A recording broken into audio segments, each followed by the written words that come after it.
Before we delve into the shadows that consumed the city of Viridia, before the whispers of his name became a scream on every news channel, a quick word. The story you are about to read is an exploration of the darkness that lurks beneath the gilded surface of society, a journey into the mind of a hunter and the intricate, terrifying artistry of his prey. It's a tale of suspense, mystery, and the chilling realization that the greatest monsters are often the ones we create. If you enjoy tales that keep you on the edge of your seat, stories that challenge your perceptions of justice and vengeance, then I invite you to hit that subscribe button and turn on notifications. You won't want to miss what comes next. Now turn down the lights, lock your doors. Let's begin. The city of Viridia, Illinois, was a monument to duality. On one side of the river, skyscrapers of glass and steel clawed at the clouds, their windows glittering like a king's ransom under the Midwestern sun. This was the domain of old money and new tech, of philanthropic galas and cutthroat corporate takeovers.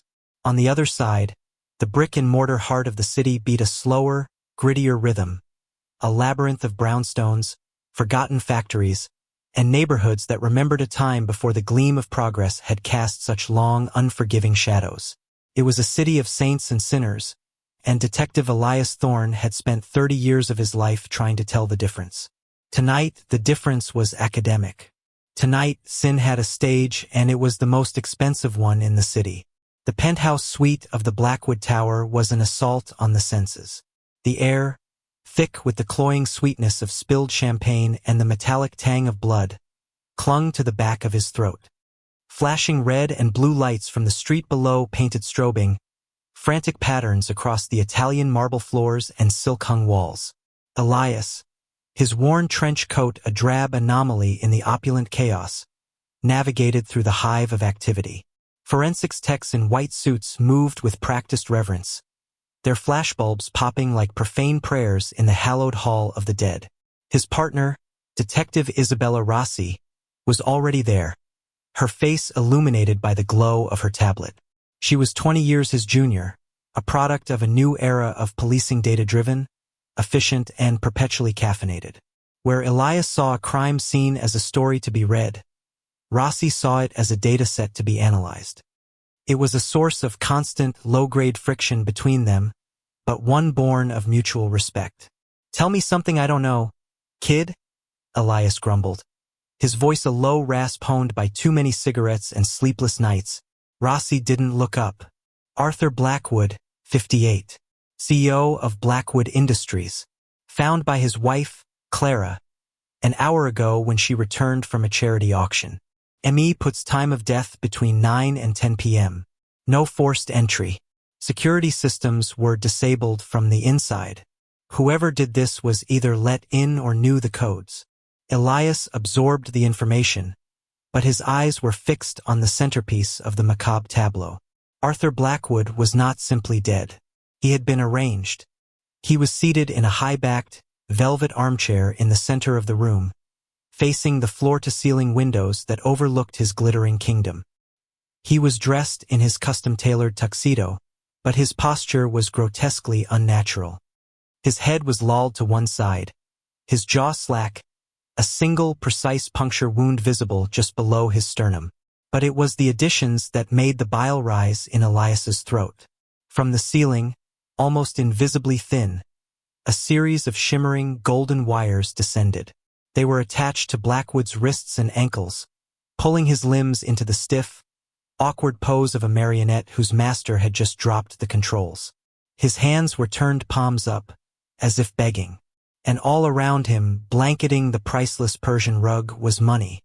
Stacks upon stacks of crisp $100 bills, meticulously arranged in a perfect circle around the chair. It wasn't robbery. It was a statement. "Theatrics," Elias muttered, walking a slow, careful circle around the scene. He noted the precision of the knots on Blackwood's wrists, the almost artistic drape of the wires. "Our killer has a flair for the dramatic. He has a flair for being thorough," Rossi countered, finally looking up from her screen. "Wiped the security servers clean. No prints so far except for the victim and his wife. The murder weapon is missing, likely a stiletto or a similar thin blade. Professional, clean, and symbolic. Symbolic of what? That a rich man has strings attached. Elias snorted, though he knew it was more than that. This level of planning, this artistry, spoke of a deeper, more personal rage. He knelt down, careful not to disturb the carpet of cash. Tucked just beside the victim's polished shoe was a small, out-of-place object. It wasn't part of the opulence. It was rustic, almost primitive. A small, hand-carved wooden puppet, no bigger than his palm. It was crudely fashioned but expressive. Its face a simple mask of greed with a gaping, circular mouth. "Bag that," he said to a nearby tech. Separately, "I want it on my desk yesterday." The media frenzy was immediate and ferocious. Arthur Blackwood was a titan of Viridia, a man whose public persona was that of a benevolent patriarch, funding hospitals and art galleries with a seemingly bottomless well of generosity. The press, denied access to the gruesome details of the crime scene, filled the void with speculation. But someone on the inside leaked. A day later, the moniker was born, splashed across every headline and news ticker. The Puppeteer strikes. The name stuck. It was catchy, evocative, and terrifying. It turned a murder into a myth.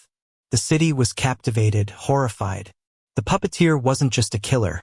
He was a storyteller, and Arthur Blackwood was his first chapter. Elias hated it.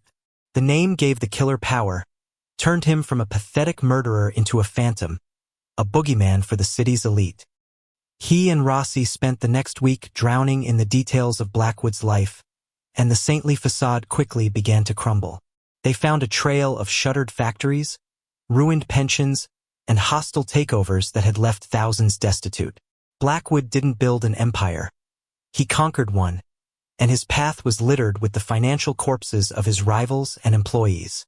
He gave millions to charity, yes, but it was a pittance compared to the billions he'd amassed by crushing the little guy. He was a predator in a bespoke suit, Rossi summarized, pointing to a complex web of shell corporations and offshore accounts on her monitor in the precinct. He bled people dry and then used the blood money to have his name carved on the front of a children's hospital. The man was a walking hypocrisy. And the Puppeteer called him on it? Elias finished, staring at the photo of the crime scene pinned to the corkboard. The golden strings, the begging hands, the sea of money he couldn't take with him. It was a morality play performed with a corpse. He's a critic. The pressure from the commissioner's office was immense. The mayor was on the phone every hour. Viridia's wealthiest citizens were hiring private security and screaming for answers. But they had nothing. No DNA, no fingerprints, no witnesses. Just a dead millionaire, a catchy nickname, and a creepy wooden puppet sitting in an evidence bag on Elias's desk. He picked it up, turning the small wooden figure over in his gloved hands. The craftsmanship was surprisingly detailed for something so crude. The wood was old, weathered. The cuts were precise, made by a confident, steady hand. This wasn't a random flourish. It was a signature, a calling card. 2 weeks after the Blackwood murder, the city was just beginning to exhale. The initial panic had subsided into a low thrum of anxiety. The rich were still nervous, but the lack of a second victim gave the illusion of safety. It was a false hope. The call came in just after dawn. The location was on the other side of the river, far from the gleaming towers, in a modest but well-kept brownstone in the old political district. The victim was Councilwoman Eleanor Vance.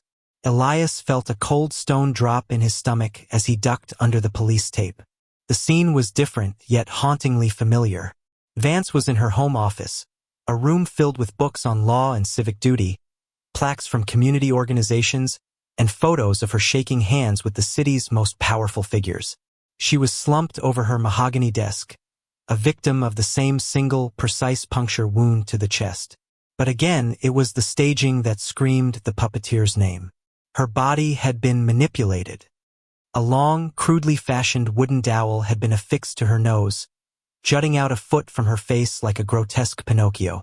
One of her hands was placed on a stack of law books, the other clutched a gavel. Spread before her on the desk were not stacks of money, but piles of official-looking documents. Zoning permits, construction contracts, and letters of recommendation, all bearing her forged signature. Each document was a lie, a deal she had made in the shadows. She was on the take, Rossi said, her voice quiet but firm. She'd been there for 10 minutes and had already done a preliminary background dive on her tablet. Zoning variances for developers who filled her campaign coffers. Public contracts for her brother-in-law's construction company. She ran on a platform of integrity and transparency. She was the city's biggest hypocrite. Elias walked over to the desk, his gaze sweeping over the scene. The lie punished. The symbol painfully obvious. He looked for the killer's calling card. It was there, resting on top of a stack of fraudulent permits. Another small, hand-carved puppet. This one was different. Its most prominent feature was a long, sharp nose, and its hands were posed as if it were hiding something behind its back. "He's sending a message," Elias said, looking from the dead councilwoman to his partner. "This isn't random. It's a crusade. He's targeting people who present one face to the world and another in private." "He's a vigilante with a stage manager," Rossi countered, her expression grim. "And his cast is growing." That night, the city of Viridia did not sleep. The puppeteer was no longer a one-hit wonder. He was a serial killer, a ghost who could walk through locked doors, bypass the most advanced security, and pass judgment on the powerful. He was a force of nature, a phantom haunting the city's gilded cage. Back in the empty, echoing squad room, Elias Thorne stood before the growing murder board. On one side were the glossy, smiling photos of Arthur Blackwood and Eleanor Vance, their public faces. On the other were the crime scene photos, their brutal, symbolic ends. In the center, he pinned the two evidence photos of the small wooden puppets, the greedy man and the liar. He felt a deep, chilling unease that had nothing to do with the murders themselves. It was the intelligence behind them, the cold, calculating fury. This killer, this puppeteer, believed he was on the side of the angels. He saw himself as a restorer of balance, a purifier. And in a city as corrupt as Viridia, he had an almost endless supply of potential victims. Rossi came and stood beside him, a paper cup of coffee in her hand. "The commissioner is putting together a full-time task force. We're in charge." "Good," Elias said, not taking his eyes off the board. "Because this is just the beginning." "What are you thinking?" she asked. He pointed to the two puppets. "I'm thinking our killer isn't just a murderer. He's a craftsman, an artist of some kind. Look at the detail, the precision in the carving, the knotwork on the strings at the Blackwood scene. He's comfortable with these materials. Wood, wire, rope. He builds things. He creates." His mind was racing, connecting disparate thoughts.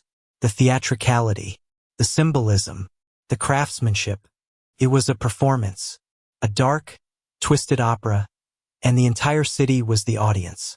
"He's not just killing them, Rossi," Elias said, his voice barely a whisper. "He's telling their stories, the real ones. And the curtain has just risen on the second act." The city lights of Viridia twinkled outside the grimy window of the precinct. But for the first time, they didn't look like jewels to Elias. They looked like 1,000 tiny spotlights, all waiting for the puppeteer's next performance. And he knew, with a certainty that chilled him to the bone, that the show was far from over. The fear that gripped Viridia after the second murder was a different beast entirely. The Blackwood killing had been shocking, a violent anomaly in the rarefied air of the city's elite. The Vance murder was a confirmation. It was a promise. The puppeteer was not an isolated incident. He was a pattern, a methodical hunter stalking the hypocrites who ran their city. The narrative he was weaving was one of righteous, bloody vengeance, and it found a terrifyingly receptive audience. In the dimly lit bars on the other side of the river, and in the anonymous comment sections of the Viridia Chronicle's website, a new, unsettling sentiment began to fester. People weren't just afraid of the puppeteer. Some were starting to admire him. He was doing what the law, the press, and the people themselves could not, holding the powerful accountable. He was a monster, yes, but he was their monster. This public schism made the work of the newly formed Puppeteer Task Force a nightmare. Elias and Rossi found themselves in a command center that buzzed with the nervous energy of a bomb squad, with white boards covered in diagrams, timelines, and the rapidly expanding list of Viridia's powerful and corrupt. Every tip that came into their hotline had to be vetted. Was it a genuine lead or a fan trying to protect their dark hero? We're chasing a ghost who's winning a PR war. Rossi fumed one afternoon, slamming down a file on her desk. The file contained a psychological profile from the FBI's Behavioral Analysis Unit. Highly intelligent, organized, meticulous, likely holds a severe grievance against the socio-economic structure of the city. Tell me something we don't already know. Elias was staring at the two wooden puppets, now encased in protective acrylic boxes on his desk. He'd spent hours studying them, more than any other piece of evidence. The wood was basswood, he'd learned, favored by carvers for its soft, even texture. The tools used were sharp, precise gouges, chisels, not just a simple whittling knife. This was the work of a hobbyist at least, or more likely, a professional. He's not just angry at the system, Rossi, Elias said, his eyes tracing the curve of the liar puppet's long nose. It's more personal than that. This is about art. This is about truth. He sees Blackwood's greed and Vance's lies as a form of ugliness, a corruption of the ideal. He thinks he's restoring beauty to the world, one corpse at a time. That's a lovely sentiment, Elias.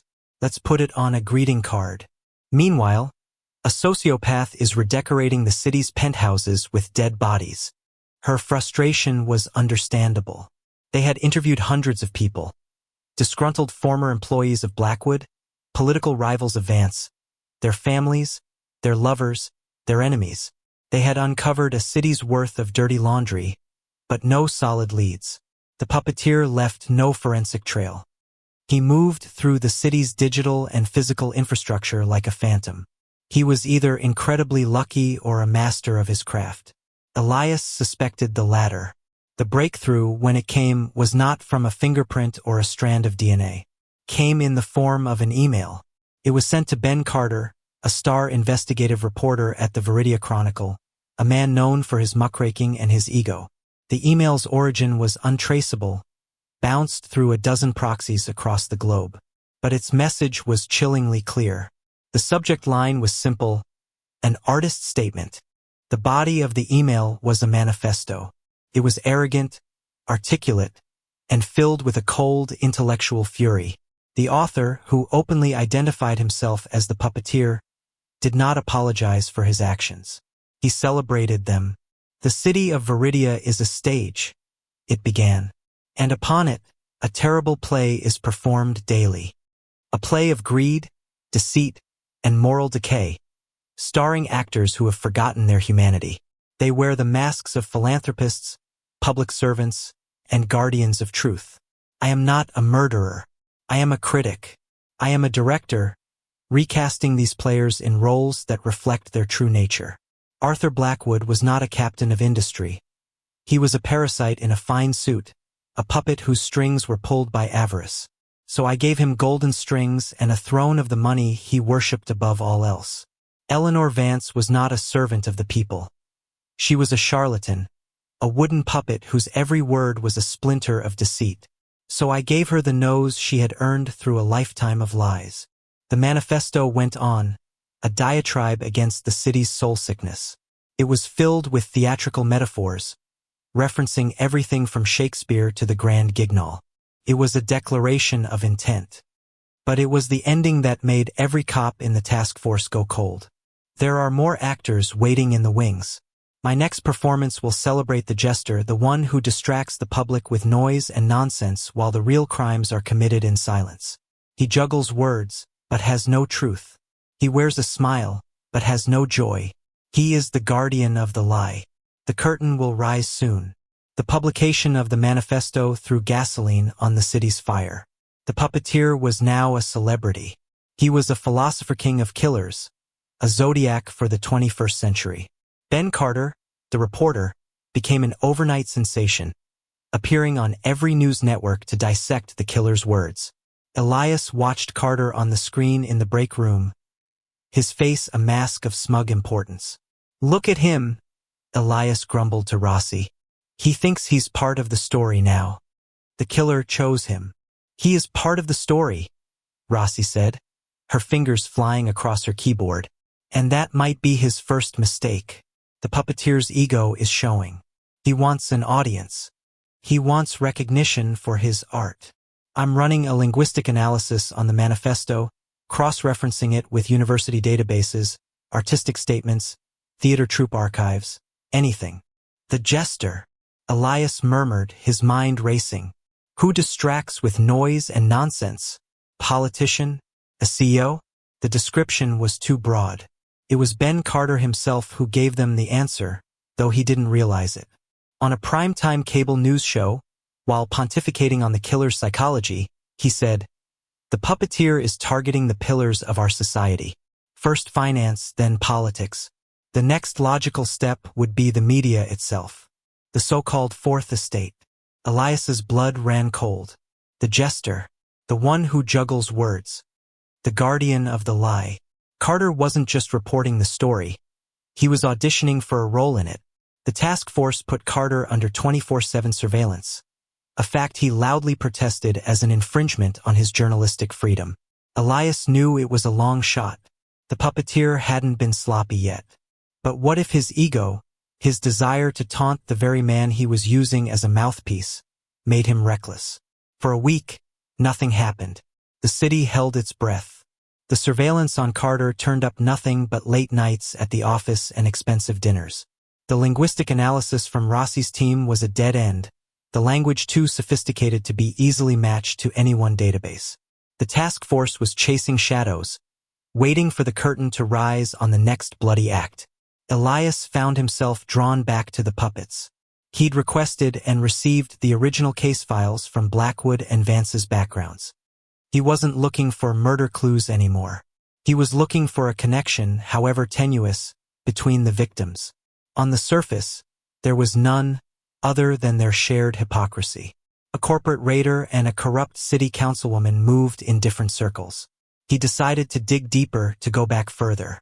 He pulled old city archives, property records, business licenses from decades ago. Rossi's team could do it faster with their algorithms, but Elias needed to feel the paper, to see the ink, to follow the trail himself. He spent 2 days buried in dusty archives, his eyes burning from the microfilm reader, chasing a hunch he couldn't articulate. And then he found it. It was a small, almost insignificant detail in a 20-year-old zoning application. A request for a variance to demolish an old block of artist lofts and workshops in the industrial district to make way for a new luxury condo development. The developer was a subsidiary of Blackwood Industries. The zoning variance had been pushed through the city council on a controversial, last-minute vote. The deciding vote was cast by a junior councilwoman at the time, a rising star named Eleanor Vance. Elias felt a jolt, a current of electricity. This was it. Not just a shared corruption, but a specific shared sin. They had worked together to erase a piece of the city's soul for profit. He called Rossi immediately. "I've got a link. Blackwood and Vance. A zoning deal from 20 years ago. They bulldozed a place called the Viridian Arts Collective. Get me everything you can on it. A list of tenants, owners, anyone who filed a protest." As Rossi's team went to work, Elias stared at the 2 puppets on his desk. The greedy man who wanted the land. The liar who helped him get it. The puppeteer wasn't just punishing them for who they were. He was punishing them for something they did. Together.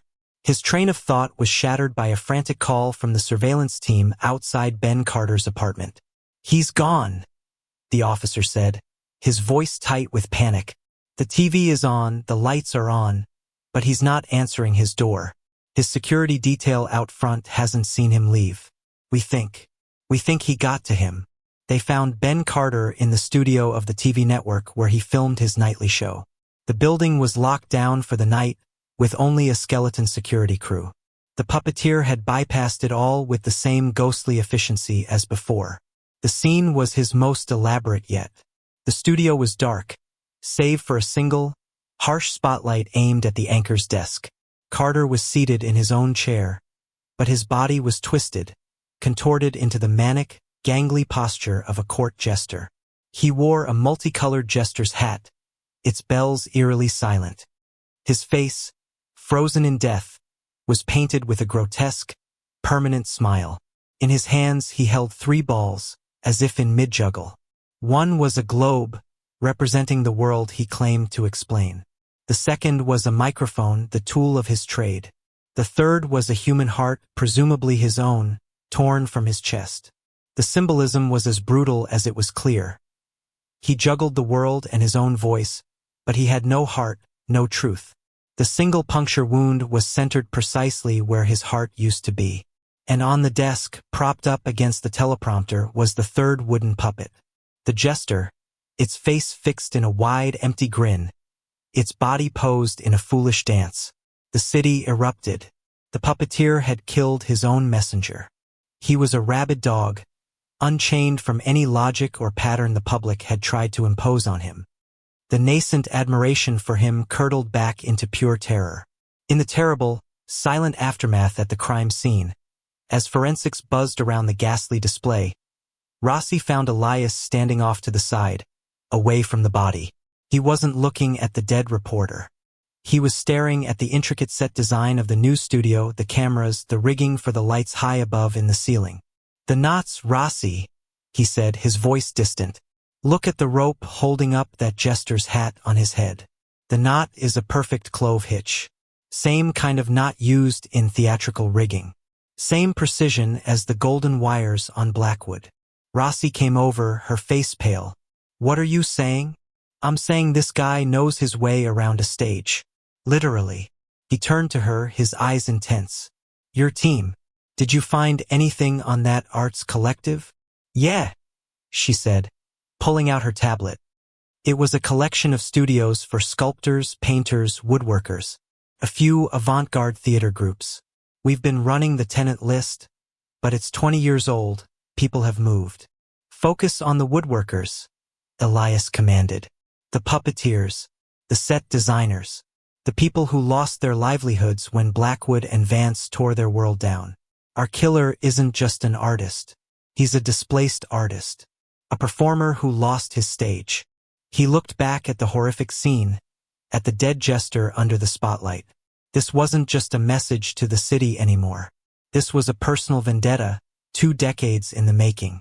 The puppeteer had punished the man who took the land, the woman who enabled the deal, and the man who represented the distracting noise that allowed it all to happen.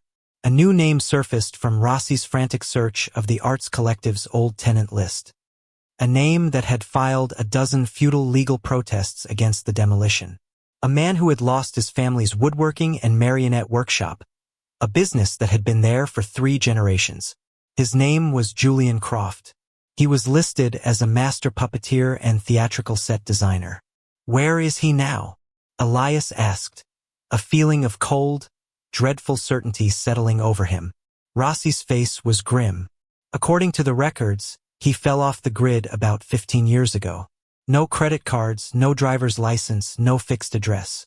He's a ghost. But there's one more thing. The manifesto. The linguistic analysis team just got a match. Partial one. The phrasing, the theatrical metaphors.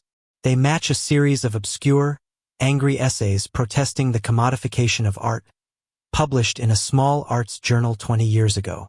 Elias held his breath. Who was the author? "Julian Croft," she said. The puppeteer finally had a name. But he was a ghost, a man driven by a 20-year-old wound, hiding somewhere in the shadows of the city he was terrorizing. And Elias knew, with the chilling insight of a hunter who was beginning to understand his prey, that the final act of Julian Croft's masterpiece of revenge was still to come. He wasn't just killing his enemies, he was building to a finale. And it would be a spectacle the city of Viridia would never forget.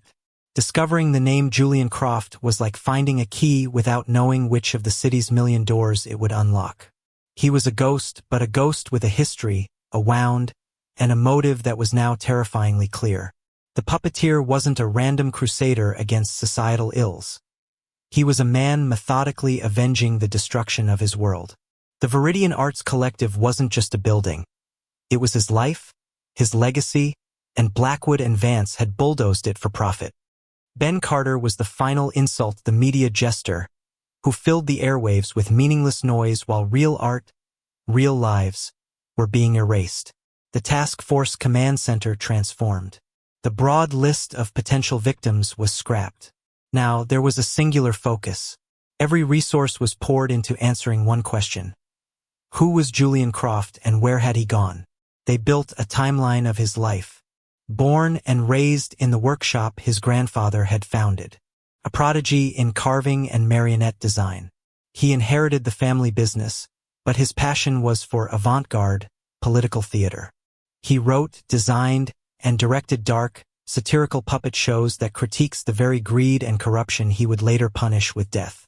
He was, by all accounts, a brilliant, intense, and reclusive artist who saw his craft as a sacred form of truth-telling. The demolition of the collective broke him. His business was gone. His stage was gone. His protests were ignored. His wife left him shortly after. He lost a subsequent lawsuit against Blackwood Industries. And then, around 15 years ago, he vanished. He didn't just go off-grid, Rossi explained, pointing to a glaring hole in the digital timeline on the main screen. He ceased to exist. No taxes, no bank accounts, no social security activity. It's like he stepped out of the world. No, Elias corrected, his gaze fixed on a grainy, 20-year-old photo of Croft. The man had dark, burning eyes and the lean, wiry frame of someone who worked with his hands. He didn't step out of the world. He stepped beneath it, into the city's cracks. An artist needs a studio. A killer needs a workshop. He's been here the whole time, hiding, planning, rehearsing. The hunt became a desperate search through the city's forgotten spaces. They raided abandoned warehouses, checked the homeless shelters, and delved into the network of old service tunnels that crisscrossed the city's underbelly. They found nothing but dust and echoes. Croft was as elusive as the phantom he'd become. It was Elias who realized they were looking for the wrong thing. "We're looking for a man," he said, pacing the command center late one night. "We need to be looking for his stage." He turned to the board, where the 3 crime scenes were mapped out. Blackwood's penthouse, Vance's brownstone, Carter's TV studio. He's a set designer, a director. Each location was chosen for its meaning, as part of the performance. Blackwood in his tower, Vance in her office, Carter on his set. He's not finished. There has to be a grand finale, a final act in his play of revenge. And it will be on the grandest stage of all. Rossi's eyes widened. The Viridian Grand Theater. It was the city's crown jewel. An opulent, century-old opera house that hosted ballets, symphonies, and galas for the city's elite. A quick check of its schedule sent a jolt of pure adrenaline through the task force. In 2 days, the theater was hosting its annual Benefactors Gala, a lavish, black-tie event celebrating the city's wealthiest patrons. It was the glittering epicenter of the world that had crushed Julian Croft. And the gala's keynote speaker, the man who would be honored for his lifetime of civic leadership and philanthropy, was Judge Marcus Thorne. No relation to Elias, but a man who embodied the city's establishment. "Get me the files on the Arts Collective lawsuit," Elias barked. "The one Croft lost." The answer came back in minutes, and it was exactly what Elias feared.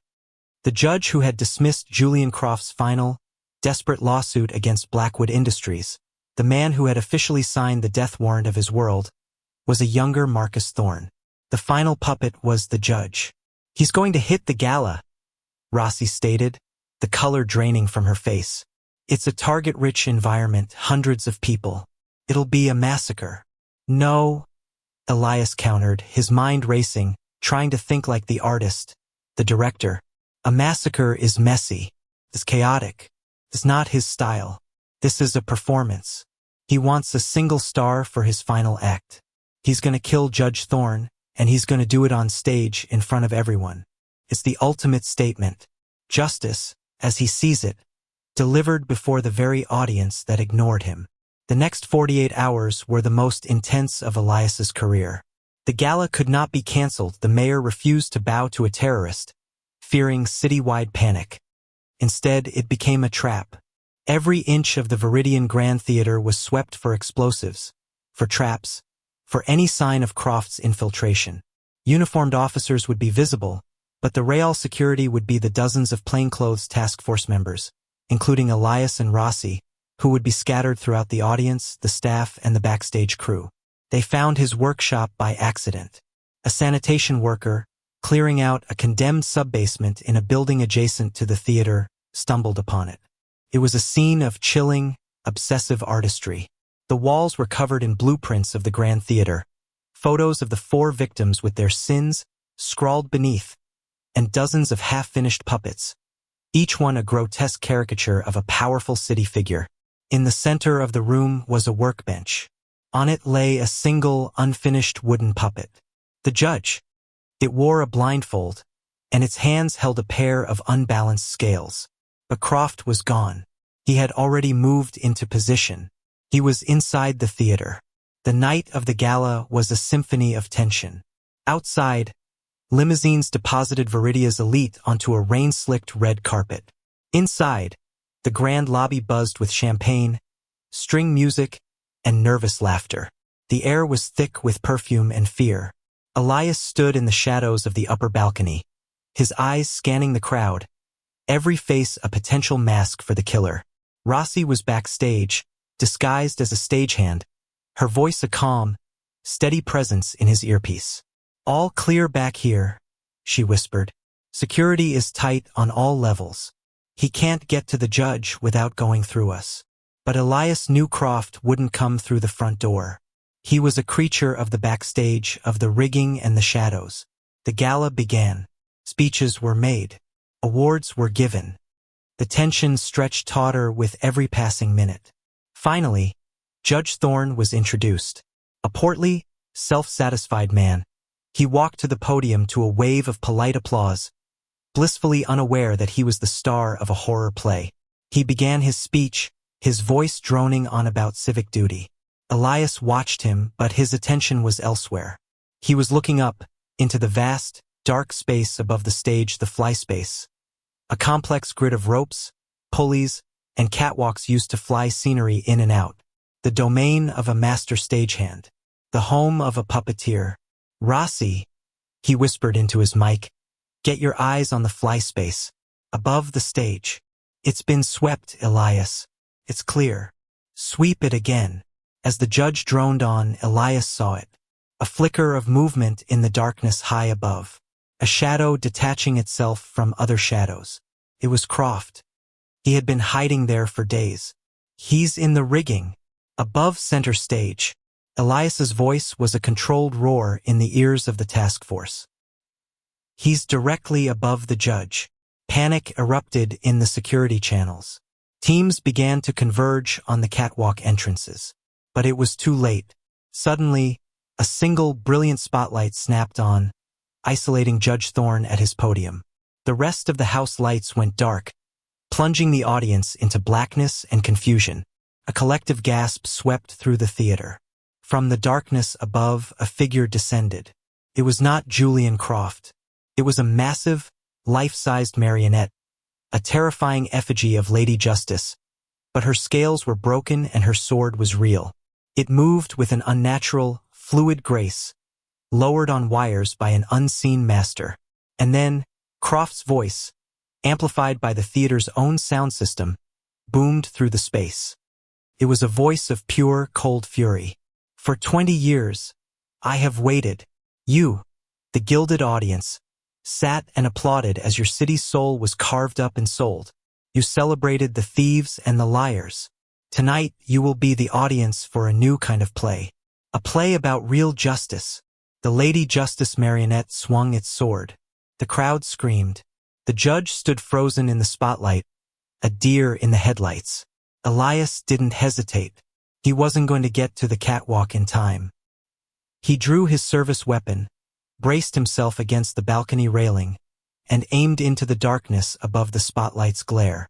He couldn't see Croft, only the place where the wires had to be originating. "Rossi, get the judge!" he yelled, and fired 2 shots into the abyss of the fly space. Below, Rossi and 2 other officers stormed the stage. They tackled the judge, pulling him away from the podium just as the huge marionette crashed down where he had been standing, its steel sword embedding itself deep into the wood. A strangled cry of pain echoed from the darkness above, followed by the screech of metal. One of Elias's bullets had found its mark. A sandbag, a counterweight from the rigging system, came hurtling down, its rope severed, crashing onto the stage. Then came the body. Julian Croft fell from the darkness, tangled in his own ropes and wires. He landed heavily on the stage, a broken puppet whose strings had finally been cut. His masterpiece was ruined. Elias was on the stage in seconds, his gun trained on the fallen man. Croft was alive, but barely. His leg was twisted at an unnatural angle, and a dark stain was spreading across his chest. His burning eyes found Elias's. "The critic," Croft rasped, a bloody smile touching his lips. "You ruined my final scene." "The show's over, Julian," Elias said, his voice heavy. "No," the puppeteer whispered as the life faded from his eyes. "Art is never over." The city of Viridia exhaled. The puppeteer was dead. The reign of terror was over. Elias Thorne became a reluctant hero. Rossi was promoted. The city tried to forget, to paper over the ugly truths that Julian Croft had exposed with his bloody theater. But Elias couldn't forget. Months later, long after the case was closed, he kept the 4 small, hand-carved puppets in a display case in his office. The greedy man, the liar, the jester, and the unfinished judge. They were evidence, but they were more than that. They were a reminder, a testament to the dark art of a broken man, and a warning that in a city full of stages and actors, you can never be sure who is truly pulling the strings.